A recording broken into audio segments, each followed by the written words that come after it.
Assalamu alaikum, students. Today we will discuss the poem number 17, The Delight Song. Delight Song जो है वो लिखी है एम स्कॉट मॉमरडे ने. ठीक है, जैसे कि हमें पता है M Scott Momaday is an American poet है.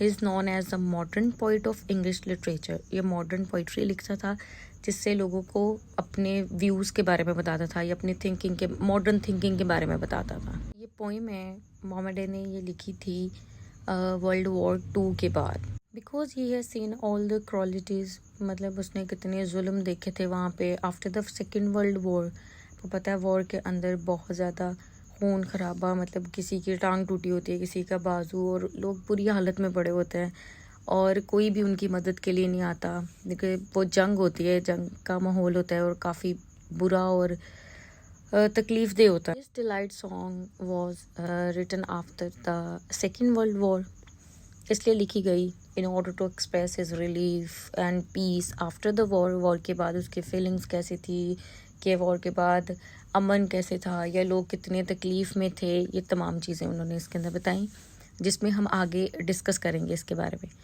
Now come to the title of the poem. Title of the poem क्या है? Delight song. डिलाइट का मतलब है हैप्पीनेस, प्लेयर, खुशी. मतलब कोई ऐसे काम करना जिससे आपको खुशी हो या आप बहुत ज़्यादा खुश हों तो आप कोई काम अपनी खुशी से करें. ठीक है. सॉन्ग मतलब नगमा. उसने कहा है कि ये डिलाइट सॉन्ग का मतलब है कि वो इस सॉन्ग के अंदर या इस पोइम के अंदर अपनी हैप्पीनेस को शो कर रहा है कि वो कितना खुश है. वो क्या जंग के माहौल के बाद, इतने डिप्रेस माहौल के बाद, इतनी टेंशन के बाद अब उसे थोड़ा सा सुकून मिला है. अब वो जो है नेचुरल ऑब्जेक्ट्स को किस तरह से इंजॉय करना चाह रहा है. बता रहा है the poem is known as for its vivid imagery and personal reflection. मतलब पर्सनल उसकी थिंकिंग है, पर्सनल उसके व्यूज़ है, वो उसके बारे में बताना चाह रहा है. Poem capturing the essence of native American culture. वो अमेरिकन कल्चर के बारे में बता रहा है कि कैसे इसके अंदर आइडेंटिटी, स्पिरिचुअलिटी और कनेक्शन टू नेचर, कि कैसे जो पोइट है वो उस कनेक्शन बनता है उसका नेचर के साथ, कि वो नेचर को कैसे एंजॉय कर रहा है या वो अपनी शनाख्त को इस वर्ल्ड वॉर के बाद अपने आप को किस तरह से आइडेंटिफाई कर रहा है. Come to the stanza number 1. Stanza number 1 के अंदर वो बताता है कि I am a feather on the bright sky. Feather मतलब पर. वो कहते हैं मैं एक खूबसूरत, एक शाइनिंग और एक बहुत मतलब चमकदार आसमान पे एक पर की तरह हूँ. आई एम द ब्लर लिखा है blue horse that runs in the plain. अच्छा, ब्लू हॉर्स उसने इधर मेटाफर यूज़ किया जिसमें वो ये कहना चाहता है कि ब्लू हॉर्स, आपने देखा है कि कभी भी ब्लू हॉर्स तो नहीं मिलता, वाइट, ब्लैक, ब्राउन, मतलब इस तरह के मिलते हैं. ब्लू हॉर्स की बात करके वो यूनिकनेस शो करना चाह रहा है कि किस तरह से वो यूनिक है. यूनिक वो इस सेंस में कह रहा है कि जैसे आप देखें ना, I am the blue horse, मैं एक नीला घोड़ा हूँ, that runs in the plain, जो कि भाग रहा है ग्राउंड में या कहीं पे. वो जो जिस चीज़ को एक्सप्लेन करना चाह रहा है वो कह रहा है कि मैं एक नीले रंग का घोड़ा हूँ जो कि यूनिकनेस शो कर रहा है कि मैं कुछ डिफरेंट हूँ, थोड़ा सा बाकियों से डिफरेंट हूँ और मैं अब आज़ाद हूँ कि मैं कुछ भी कर सकता हूँ. इसमें वो ये चीज़ शो कर रहा है कि वर्ल्ड वॉर के बाद अब जो है सब आज़ाद हैं. अब किसी को ये टेंशन नहीं है कि दोबारा कहीं से बॉम्ब ब्लास्ट होगा या कहीं से किसी की चीखने की या चीखो पुकार की आवाज़ आएगी या कोई मर जाएगा. वो कह रहे हैं मैं इन तमाम टेंशन से अब बहुत दूर हूँ. कि I am the fish that rolls shining in the water. अब कहते हैं कि मैं वो मछली हूँ जो कि पानी में अपनी मर्ज़ी से इधर उधर घूम रही हूँ, और वो पानी जो कि सूरज की शवाओं की वजह से बहुत ज़्यादा और शाइनी है. उसने कहा आई एम द शैडो, मैं वो साया हूँ दैट फॉलोज आ चाइल्ड. आपको पता है जो छोटा बच्चा है, उसने यहाँ पे इस चीज़ का कंपैरिजन बच्चे के साथ क्यों किया है? क्योंकि जब छोटा बच्चा होता है वो हर चीज़ से केयर फ्री होता है, उसे किसी भी चीज़ की टेंशन नहीं होती. अब यहाँ पे वो कंपैरिजन कर रहा है किस चीज़ का? वर्ल्ड वॉर का. कि मैं उस बच्चे की तरह अपनी लाइफ को स्पेंड करना चाहता हूँ जिसके पास कोई टेंशन नहीं है. वो आज़ादाना हर देख रहा है, घूम रहा है, एंजॉय कर रहा है. क्योंकि एक छोटे बच्चे को कोई परेशानी नहीं है ना कि वॉर हो रही है. छोटे बच्चे को ये परेशानी नहीं है कि किसी की डेथ हो गई, एक छोटे बच्चे को किसी भी चीज़ की टेंशन नहीं है, वो केयर फ्री लाइफ गुजार रहे, तो वो कह रहे हैं कि मैं भी अब जो हूँ एक केयर गुजारना चाहता हूँ। अब हम इसके एक्सप्लेनेशन करते हैं, जिसमें हम कहते हैं in the first stanza the poet tells us about all those beautiful things which provide him player and they all are in harmony with him and he with them. वो कहते हैं कि वो तमाम खूबसूरत चीज़ें जो हैं वो उनसे प्लेयर मतलब खुशी लेना चाहता है। वो कहता है उन सब के साथ हार्मनी हम आहंगी हैं और सब जैसे कि ये नेचर को एंजॉय कर रहा है ऐसे ही नेचर इसे भी एंजॉय करे। फिर वो कहते हैं he identify himself with the bird flying in the bright sky, a horse running in the plain and a fish rolling in the water. He loved children for their innocent act. अब यहाँ पे innocent acts जो हैं उसका मतलब है, जैसे आपको पता है कि छोटे बच्चे जो होते हैं उनके इनोसेंट एक्ट्स क्या होते हैं। इनोसेंट एक्ट्स जो हैं उसके अंदर ये बताया जाता है कि वो कैसे अपनी लाइफ को केयर फ्री तरीके से इंजॉय कर रहे होते हैं, क्योंकि चिल्ड्रन जो है, ये child is the symbol of innocence, care free nature, और इन तमाम चीज़ों को वो बहुत अच्छे से डिफाइन कर रहा है कि I want to be a innocent child, कि मैं एक वो छोटे बच्चे की तरह बनना चाहता हूँ कि जो ज़िंदगी को एंजॉय कर रहा है। सिंपल सी बात है, वो ये कह रहा है कि the poet also wants to enjoy the world as a child does, जैसे कि एक बच्चा एंजॉय करना चाहता है। फिर वो कहते हैं कि इन दिस पोइम, इस पोइम के अंदर the poet has identify himself with the various objects of nature to express his joy. वो अपनी खुशी बयान करना चाहता है, his happiness and his inner satisfaction and his contentment. ठीक है, कि मतलब वो मुतमईन है, वो इस नेचर को एंजॉय करना चाहता है और वो भूलना चाहता है तमाम टेंशन जो वर्ल्ड वॉर 2 की हैं। इसमें जो पोइट है उसने डिफरेंट किस्म के मेटाफर्स यूज़ किए हैं, जैसे कि the poet has different metaphors use in this poem, जिसके अंदर क्या होता है, ऑल द लिविंग थिंग्स, जितनी भी लिविंग थिंग्स हैं उनको उसने आइडेंटिफाई किया with the birds and different phenomenas of nature. In short हम ये कह सकते हैं कि इसके अंदर जो पोइट है he has talked about his good relationship, या उसका जो गुड रिलेशन है with the universe as a whole, कि उसके पूरी यूनिवर्स के साथ बहुत अच्छा रिलेशन है। अब स्टैंजा नंबर 2 पे जाते हैं। इसमें वो कहता है I am the evening light, ठीक है, मैं रात की वो रोशनी हूँ, द लस्टर्स ऑफ मेडोज़, ठीक है, लस्टर ऑफ मेडोज़ मतलब सब्ज़ाज़ार के बारे में बात कर रहा है। Again he is identify himself with the nature, वो अपने आप को नेचर के साथ आइडेंटिफाई करना चाह रहा है। अब वो कह रहा है I am the eagle playing with the wind.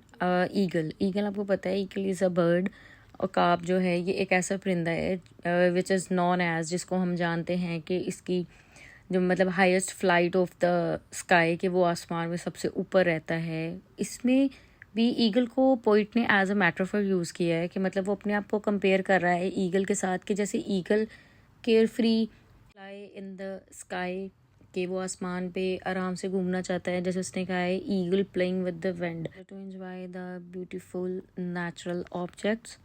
I am the cluster of bright beads. Cluster इस्तेमाल करते हैं एक झुंड के लिए, या कोई ऐसी चीज़ जो काफ़ी ज़्यादा क्वांटिटी में हो, ठीक है, तो वो क्लस्टर उसने इस्तेमाल किया काफ़ी ज़्यादा चीज़ों को जब इकट्ठा किया जाता है। उसने कहा आई am a cluster of bright beads, मैं वो क्लस्टर हूँ, ब्राइट मतलब चमकदार, बीड्स मोती को बोलता है। इसमें वो कह रहा है कि मतलब पोइट जो है, poet is identifying himself with the beauty of the beads. अब वो ब्यूटी मतलब बीड्स के साथ वो इस तरह से उसको कह रहा है कि फॉर एग्ज़ाम्पल, कि जिस तरह से अगर हम मुख्तलिफ बीड्स को इकट्ठा करते हैं, if you are placing a lot of beads together, they will shine in a very good way, ठीक है, गुड वे कह सकते हैं, in a beautiful way, and the shine of the beads की shine I will attract and fascinate the human eye, कि वो इंसानी आंख को बहुत ज़्यादा खूबसूरत लगती है।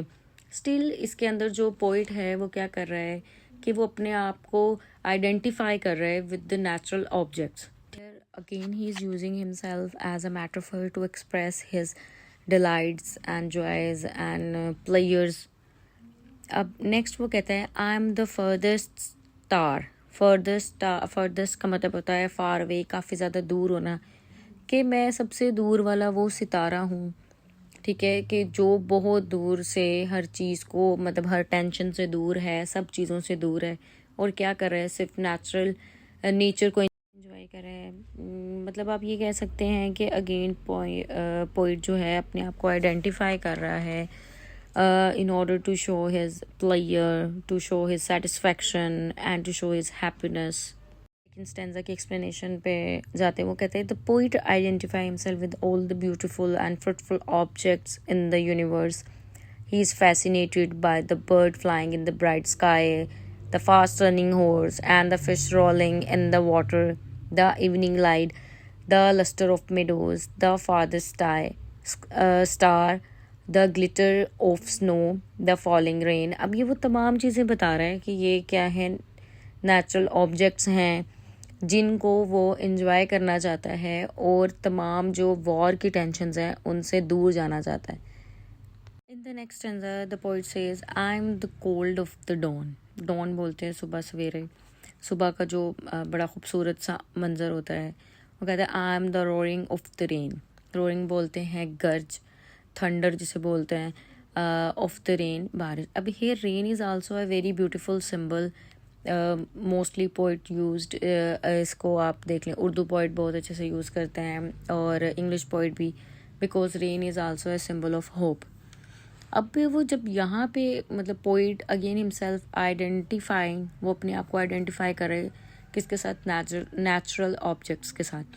वो कहते हैं ही इज़ कॉलिंग मतलब the poet is calling him to the dawn. वो कहते हैं कि मैं सुबह सवेरे उस प्यारे से मौसम की तरह हूँ.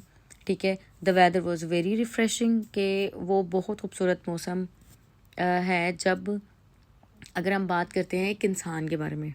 ठीक है. वो कहते हैं for example there is a person who is very observant, who is very keen observer, जो हर छोटी छोटी चीज़ को बहुत अच्छे से समझता है, देखता है. तो फिर वो नेचर को भी बहुत अच्छे से समझता होगा. हर इंसान जो है नेचर से फैसिनेट नहीं होता, उसके लिए नेचुरल ऑब्जेक्ट्स, ये चीज़ें इतनी ज़्यादा खूबसूरत नहीं होती.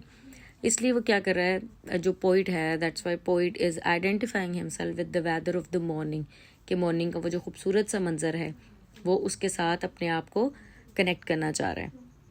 अब नेक्स्ट में वो यही तमाम चीज़ों को मतलब एज अ मेटाफर, क्योंकि उसने इन जितनी भी नेचुरल ऑब्जेक्ट्स हैं उसको एज अ मेटाफर यूज़ किया है.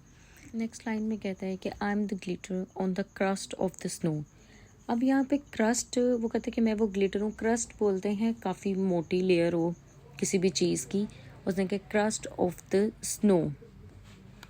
तो वो कहता है कि आपको पता है कि जब स्नो होती है तो वो जब उस पर सूरज की रोशनी पड़ती है बर्फ़ पे, तो वो बहुत खूबसूरत लगती है.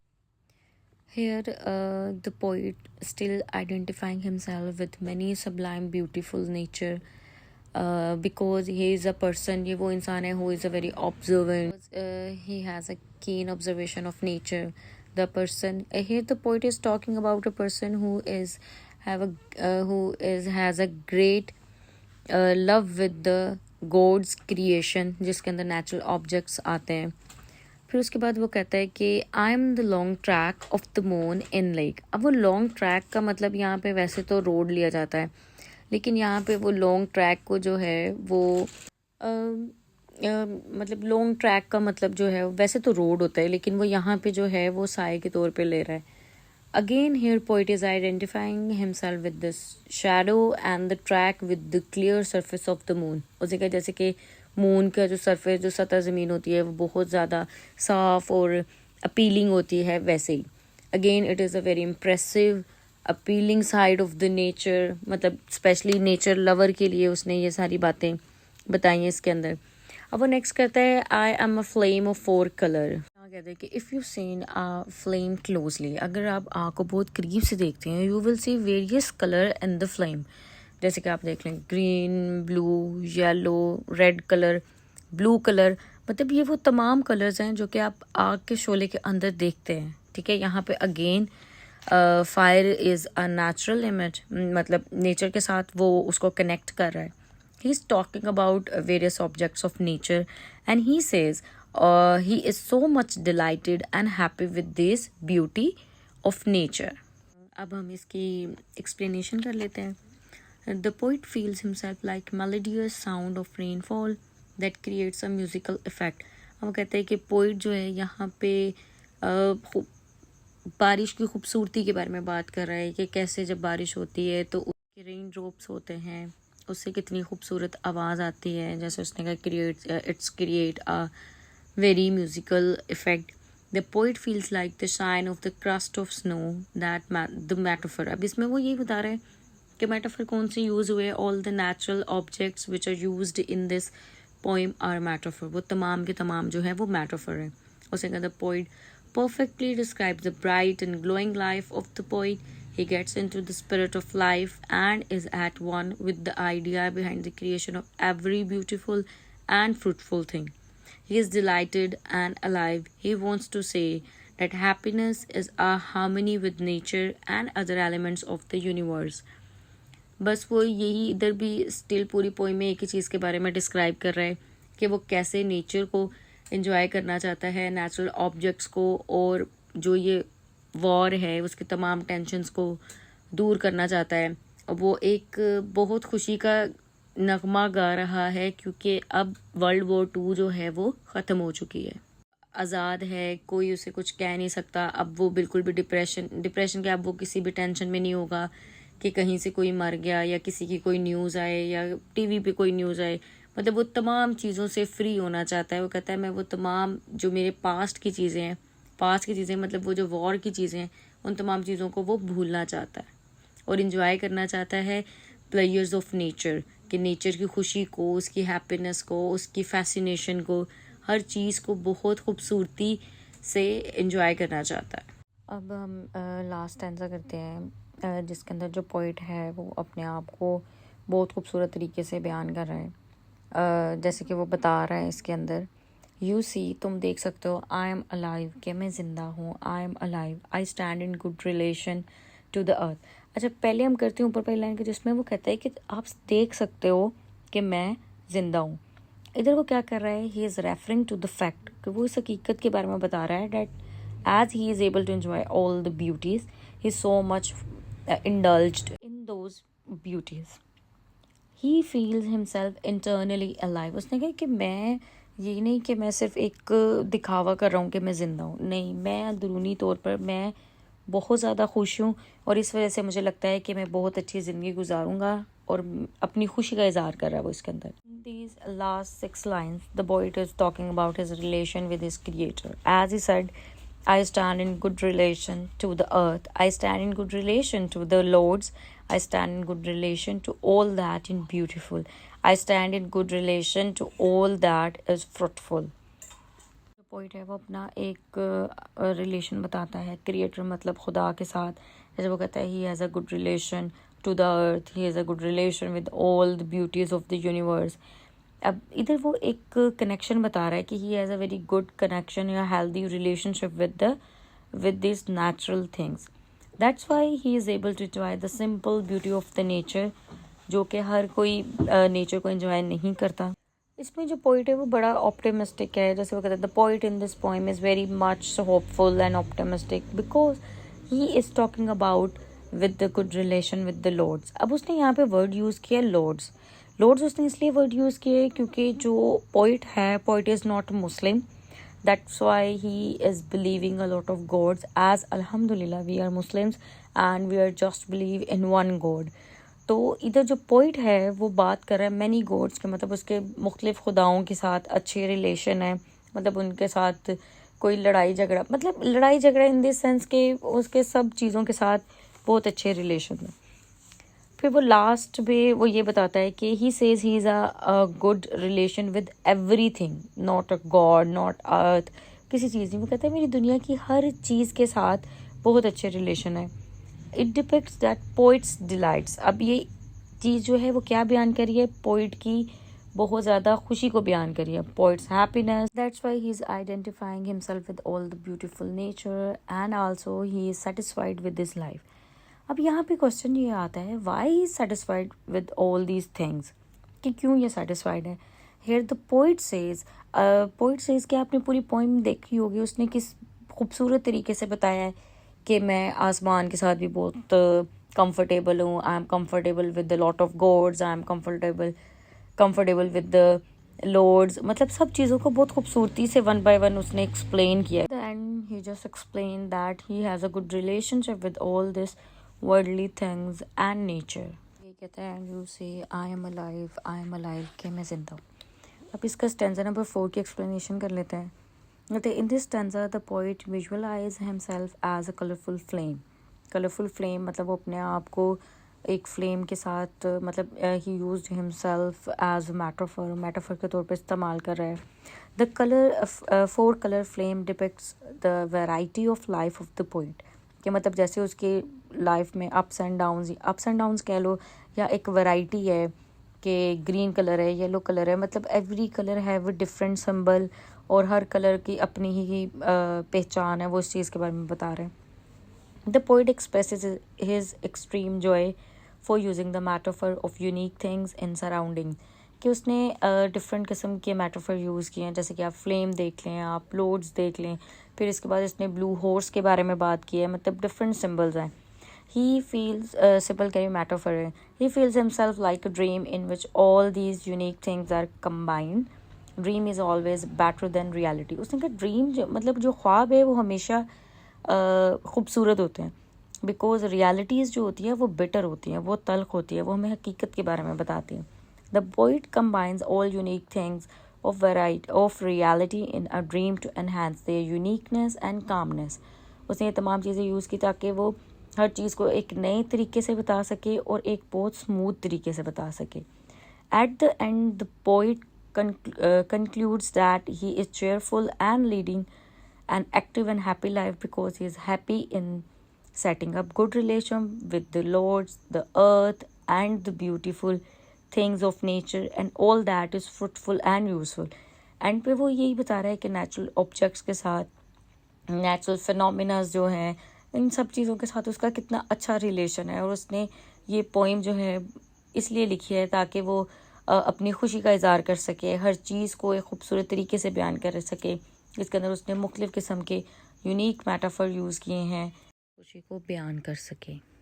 अब रेफरेंस कॉन्टेक्स्ट कर लेते हैं पोइम का। बोलता है this lines have been taken from the poem the delight song written by N Scott Momaday. Context में वो कहते हैं the poem gives us the message of hope and happiness. वो हमें पैगाम देता है उम्मीद का और खुशी का पैगाम देता है। The poets looks at the bright side of things, वो चीज़ों की अच्छाइयों या पॉजिटिव चीज़ों के बारे में देखता है, पॉजिटिव साइड को देखता है। And is in complete harmony with every object of nature, कि कैसे उसकी कंप्लीट हार्मनी है जो नेचर है उसके हर ऑब्जेक्ट्स के साथ, जैसे कि उसने हर चीज़ का मेटाफर जो है वो बहुत खूबसूरत तरीके से बयान किया है। This harmony keeps him alive and dilated. उसने कहा वही हम आहंगी जो है, खूबसूरती जो है नेचर की, उसी ने मुझे अभी तक ज़िंदा रखा है और खुश रखा हुआ है। हम इसकी एक्सरसाइज करते हैं। एक्सरसाइज में फर्स्ट क्वेश्चन है, जैसे कि वो कहता है कि what do you understand when the poet says I am the shadow that follows a child? अब इसका आंसर जो है वो है the poet wants to say that he is as free, playful and full of life as a child. The poet seems to have revived innocence and joy which are the innate qualities of a childhood. ठीक है, इस तरह से आपने इसका answer लिखना है। मतलब मैंने आपको जो पोइम के एक्सरसाइज के क्वेश्चन हैं वो सारे हैं, ये आपकी एक्टिविटी है, ये आपने साथ साथ अटेम्प्ट करने हैं ताकि आपको पता चले कि आप इसको किस तरह से आगे कर सकते हैं। फॉर एग्जांपल अगर इसमें एक और हम देखें, क्वेश्चन नंबर 3 कर लेते हैं, जिसमें वो कहते हैं कि what is the dream of the poet, कि पोइट की ड्रीम क्या है। The dream of the poet is to live a beautiful, fruitful and enjoyable life by standing in good relation to the earth and all that is beautiful and fruitful.